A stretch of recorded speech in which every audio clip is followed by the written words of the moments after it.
plus d'un mois après le coup d'État du colonel Mamadi Doumbouya, acclamé par les Guinéens d'ici et d'ailleurs, des dignitaires de sa formation politique, le RPG Arc-en-Ciel, se sont donné rendez-vous au siège du parti pour identifier les pistes de relance de leurs activités. Au même moment, à Bruxelles, leurs partisans manifestaient devant le siège de l'Union européenne. À Conakry, jeudi dernier, des responsables du RPG Arc-en-Ciel se sont donné rendez-vous au siège du parti.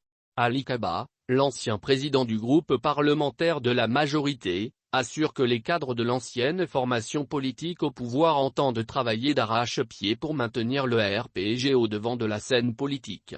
Selon lui, le RPG de l'ex-président Alpha Condé a choisi parti va continuer à exister. C'est un grand parti qui existe sur l'échiquier politique de notre pays. C'est l'un des premiers partis politiques de l'opposition. Le parti a aujourd'hui un bilan. Grâce à ce bilan, nous sommes optimistes pour l'avenir du parti. Toutes les dispositions seront prises montrer à la face du monde que le RPG reste le parti majoritaire.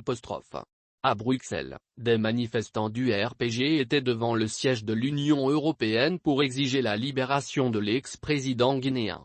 En nombre très incomparable que ceux qui manifestaient pour dénoncer le régime dictatorial de leur champion, ils scandaient des slogans hostiles au président de la transition, colonel Mamadi Doumbouya, qu'ils estiment être à la solde d'une mafia qui veut dominer la Guinée. Pour leur part, les anciens premiers ministres Sidia Touré de l'UFR et Cellou Dalein Diallo de l'UFNG, qualifiés fossoyeurs de l'économie guinéenne et criminels qui doivent forcément rendre des comptes ont été leur cible, même si, estime un commentateur, ont près de 11 années de règne sans partage. Alpha Condé et ses partisans n'ont jamais trouvé des preuves de mauvaise gestion. Si tel avait été le cas, ils les auraient fait poursuivre sans hésiter pour les liquider définitivement du paysage politique. Aujourd'hui, tout le monde est conscient qu'Alpha Condé et son régime ont pillé les ressources de ce pays. Mais à Bruxelles, ses partisans ont scandé vive le président Alpha Condé, Abba Mamadi Doumbouya en soulignant qu'après Paris, nous sommes à Bruxelles pour dire à Mamadi Doumbouya de partir et de libérer le président Alpha Condé. Abat le coup d'État en Guinée.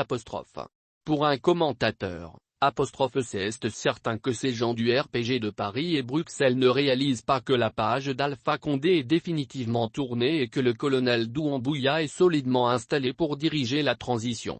En Guinée, c'est ceux qui veulent de l'ancien régime RPG à eux c'est qui peuvent être comptés mais pas ceux qui sont pour le nouveau régime de transition.